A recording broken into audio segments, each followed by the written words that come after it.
Exciting മൊമെന്റിലാണ് നമ്മൾ. കൊല്ലത്ത് വളരെ തീപാറുന്ന പോരാട്ടം എന്ന് പറയുമ്പോൾ എൻ കെ പ്രേമേന്ദ്രൻ പറയുന്നത് ഇത് ഓൾമോസ്റ്റ് വൺ സൈഡഡ് ആയി കഴിഞ്ഞിരിക്കുന്നു എന്നാണ്. പക്ഷേ എങ്കിലും മുകേഷിന്റെ സാന്നിധ്യത്തോടു കൂടി അങ്ങനെ പറയുന്നില്ല, പോരാട്ടമുണ്ട്. അല്ലല്ല, തെരഞ്ഞെടുപ്പ് മത്സരമുണ്ട്. അത് ഗൗരവത്തോടു കൂടി അത് ആര് സ്ഥാനാർത്ഥി എന്നുള്ളതല്ല.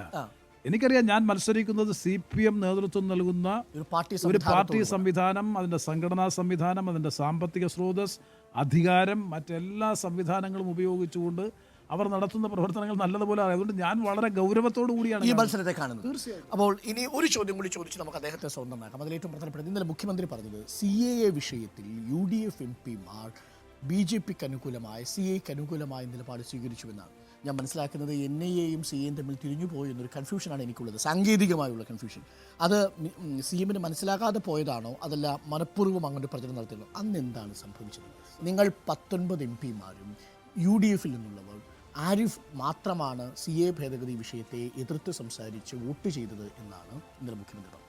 വളരെ വളരെ നിർഭാഗ്യകരമായ പരാമർശമാണ് ബഹുമാനപ്പെട്ട മുഖ്യമന്ത്രിയുടെ ഭാഗത്തുനിന്ന്. ഒരു സംസ്ഥാന മുഖ്യമന്ത്രി, ഇത്രയും പൊളിറ്റിക്കൽ എക്സ്പീരിയൻസ് ഉള്ള CPMന്റെ പോളിറ്റ് ബ്യൂറോ അംഗം ഇത്രയും ബാലിശമായ ഒരു അഭിപ്രായം പറയുക എന്ന് പറഞ്ഞാൽ അദ്ദേഹത്തിൻ്റെ സ്റ്റാച്ചർ എത്രമാത്രം താഴെ പോയി. ഒന്ന്, വോട്ടിങ്ങിനെ സംബന്ധിച്ച് ഞാൻ വിടുന്നു. ഇപ്പോൾ CA ആയാലും NIA ആയാലും ആ സിറ്റിസൺഷിപ്പ് അമെൻമെൻറ്റ് ബിൽ, പൗരത്വ നിയമ ഭേദഗതി ബിൽ ഭരണഘടനാപരമായി നിലനിൽക്കത്തക്കതല്ല എന്ന് പറഞ്ഞുകൊണ്ട് ആദ്യം തടസ്സവാദം ഉന്നയിച്ചുകൊണ്ട് പ്രസംഗിച്ചത് ഞാനാണ്. ഇൻട്രൊഡക്ഷൻ സ്റ്റേജിൽ, അവതരണ വേളയിൽ. അതിനെ പിന്തുടർന്നുകൊണ്ടാണ് ഇന്ത്യയിലെ പ്രതിപക്ഷം ഒന്നാകെ, അതായത് മതേതര ഭാരതത്തിൽ മതം പൗരത്വത്തിന് മാനദണ്ഡമാകുന്നത് മതേതര ഭരണഘടനയുടെ മൗലികമായ തത്വത്തിൻ്റെ ലംഘനമാണെന്നും അതുകൊണ്ട് ഇതിന് ലെജിസ്ലേറ്റീവ് കോമ്പീറ്റൻസ് ഇല്ല, അവതരിപ്പിക്കാൻ അമിത്ഷാ അവതരിപ്പിക്കാൻ അനുമതി നൽകാൻ പാടില്ല എന്ന് പറഞ്ഞ് അതിശക്തമായ നിലയിൽ വാദം ഉയർത്തിക്കൊണ്ട് തടസ്സവാദം ഉന്നയിച്ചു. ഒന്ന്, സ്വാഭാവികമായും ഭൂരിപക്ഷം ഉപയോഗിച്ച് അവർ ഇൻട്രൊഡ്യൂസ് ചെയ്തു. അന്ന് തന്നെ ചർച്ച നടന്നു. ആ ചർച്ച നടന്നപ്പോൾ ആ ചർച്ചയിൽ സംബന്ധിച്ചുകൊണ്ട് ഞാൻ സംസാരിച്ചൊരു പോയിന്റ് ഞാനിവിടെ ആവർത്തിക്കാൻ ആഗ്രഹിക്കുകയാണ്.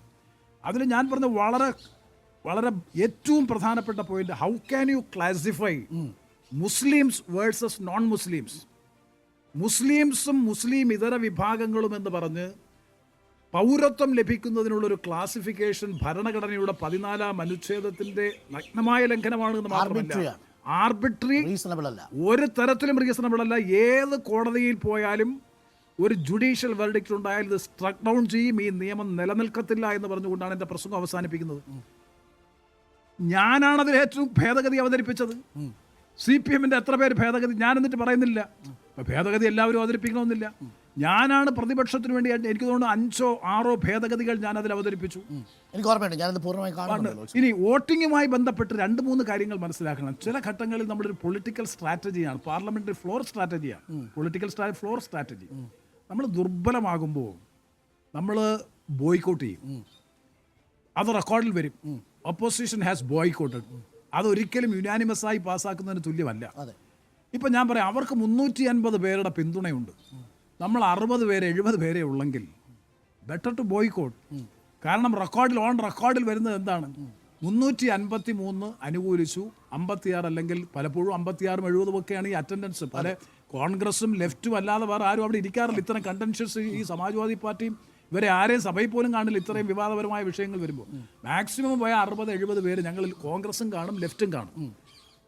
അങ്ങനെ വരുമ്പോൾ പലപ്പോഴും ഒരു സ്ട്രാറ്റജി എന്നുള്ള നിലയിൽ അത് നിയമസഭയിൽ അത് നടക്കാറില്ല. അതായത് സീറ്റ് വോട്ട് ബോയ്ക്കോട്ട് ചെയ്തത്, ഫ്ലോർ ബോയ്ക്കോട്ട് ചെയ്തത്, അന്ന് വോട്ടിങ്ങിൽ പങ്കെടുക്കാതിരുന്നത് ഒരു ഫ്ലോർ സ്ട്രാറ്റജിയുടെ ഭാഗമാണ് പ്രതിപക്ഷത്തിന്റെ. അല്ല, അത് പലഘട്ടം ഞാൻ CAയുടെ കാര്യത്തിൽ വോട്ടിങ്ങിൽ പങ്കെടുത്തിട്ടുണ്ടെന്നാണ് എൻ്റെ വിശ്വാസം. എനിക്ക് കൃത്യമായിട്ട് ഓർമ്മയില്ല.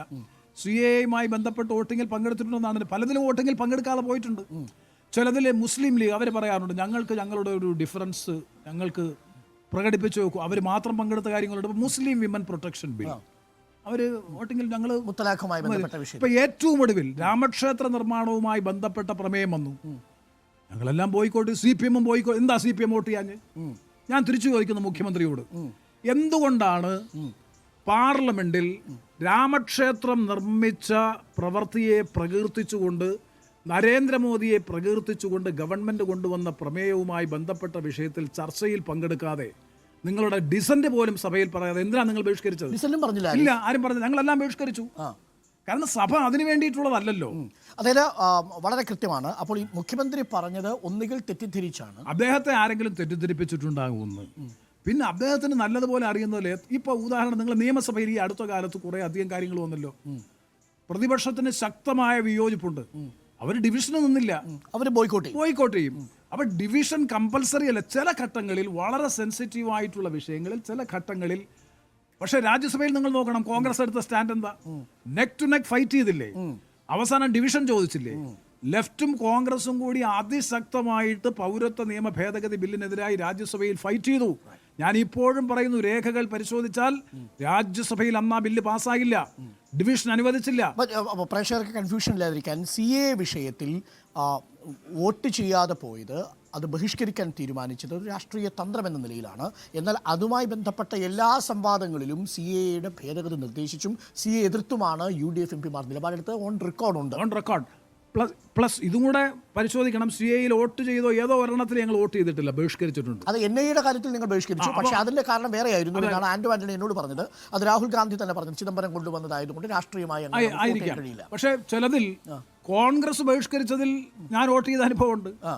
ഇപ്പൊ ഞാൻ പറഞ്ഞ രാമക്ഷേത്ര നിർമ്മാണവുമായി ബന്ധപ്പെട്ട പ്രമേയത്തിൽ കോൺഗ്രസ് പറഞ്ഞു ഞങ്ങൾക്ക് ഡിസന്റ് പറഞ്ഞു. CAയുടെ കാര്യത്തിൽ അതൊരു പ്രതിപക്ഷത്തിന്റെ ഒരു കൂട്ടായ തീരുമാനമായിരുന്നു. അതാണ്. അങ്ങനെ ഇതൊക്കെ വെറും വളരെ വളരെ വില കുറഞ്ഞൊരു ആരിഫ് മാത്രമാണ്. എന്തൊരു സത്യത്തിൽ എനിക്ക് സഹതാപം തോന്നുന്നു അദ്ദേഹത്തോട്. വോട്ടുകൾ കണ്ണുവെച്ചുകൊണ്ടുള്ള ഒരു വില കുറഞ്ഞ അരുൺ, ഇന്ന് കേരളത്തിൽ ഞാൻ പറയുന്നത് ഒരു സ്പെസിഫിക് സ്റ്റേറ്റ്മെന്റ് ആണ്. ഇന്ന് കേരളത്തിൽ വർഗീയതയെ, സാമുദായികമായി വർഗീയതയെ പ്രീണിപ്പിച്ച് പ്രോത്സാഹിപ്പിച്ച് വോട്ട് ബാങ്കിനെ സ്വാധീനിക്കുന്നതിൽ മറ്റേതൊരു പാർട്ടിയേക്കാൾ മുമ്പിൽ നിൽക്കുന്നത് സാമുദായിക വർഗീയതയെ പ്രോത്സാഹിപ്പിക്കുന്ന പാർട്ടിയായി CPM മാറിക്കഴിഞ്ഞിരിക്കുന്നു. വഴിവിട്ടുള്ള പ്രോത്സാഹനങ്ങൾ, അതാണ് ഞാൻ പറഞ്ഞത്. നിസ്സാരമായ കാര്യങ്ങളിൽ പോലും ഇന്ത്യൻ നാഷണൽ കോൺഗ്രസ് പോലെയുള്ള ദേശീയ പ്രസ്ഥാനങ്ങളൊന്നും CAയെ എതിർത്തില്ല. ആരിഫ് എന്ന് പറഞ്ഞ ആലപ്പുഴയിൽ നിന്ന് പോയ ഒരാൾ മാത്രമാണ് അതിനെ എതിർത്ത് തോൽപ്പിക്കാൻ പരിശ്രമിച്ചത് എന്ന് അദ്ദേഹവും അവകാശപ്പെടാൻ പാടില്ല. ഈ മുഖ്യമന്ത്രി, അതും പോളിറ്റ് ബ്യൂറോ അംഗം കൂടിയായിട്ടുള്ള CPMന്റെ മുഖ്യമന്ത്രിയും അവകാശപ്പെടാൻ. ഇതെല്ലാം അതാണ് ഞാൻ നേരത്തെ സൂചിപ്പിച്ചത്. തിരിച്ചുള്ള ചോദ്യം മുഖ്യമന്ത്രി മറുപടി പറയണം. എന്തുകൊണ്ട് രാമക്ഷേത്ര നിർമ്മാണം നടത്തിയതിന് നേതൃത്വം കൊടുത്ത പ്രധാനമന്ത്രിയെ പ്രകീർത്തിച്ചുകൊണ്ടുള്ള പ്രമേയം സഭയിൽ വന്നപ്പോൾ അതിനേക്കാൾ എനിക്ക് പ്രധാനപ്പെട്ടതാണ് BMSന്റെ സംസ്ഥാന സമ്മേളനം എന്ന് പറഞ്ഞ് സമ്മേളനം പോലും ബഹിഷ്കരിച്ച് കോഴിക്കോടോ തൃശ്ശൂരോ പോയി ആ സമ്മേളനത്തിൽ പങ്കെടുത്ത എളമരം കരീം. അതിനൂടെ മറുപടി പറ. വളരെ പ്രധാനപ്പെട്ട ചോദ്യം സർക്കാരിന് മുന്നിൽ വെക്കുന്നു NK പ്രേമചന്ദ്രൻ. മോദി അനുകൂല പ്രമേയത്തിന്, അതും പ്രകീർത്തിച്ചുള്ള പ്രമേയത്തിന് വോട്ട് രേഖപ്പെടുത്താതെ എന്തുകൊണ്ടാണ് ചർച്ചയിൽ പങ്കെടുക്കാതെ ആരിഫ് പോലും അതിൽ പങ്കെടുത്തില്ല എന്നുള്ളതാണ് മറുചോദ്യമായി NK. ഞാനതിൽ കുറ്റം പറയുന്നില്ല. അത് ഞങ്ങളുടെ ഒരു സ്ട്രാറ്റജിയാണ്, ഞങ്ങൾ കൂട്ടായി എടുത്തൊരു സ്ട്രാറ്റജിയാണ്. ചില ഘട്ടങ്ങളിൽ ഇപ്പോൾ ചില പാർട്ടികളെ സംബന്ധിച്ച് ഇപ്പോൾ ലീഗ് അവരുടെ ഒരു കോൺസ്റ്റിറ്റ്യുവൻസി ഉണ്ട്.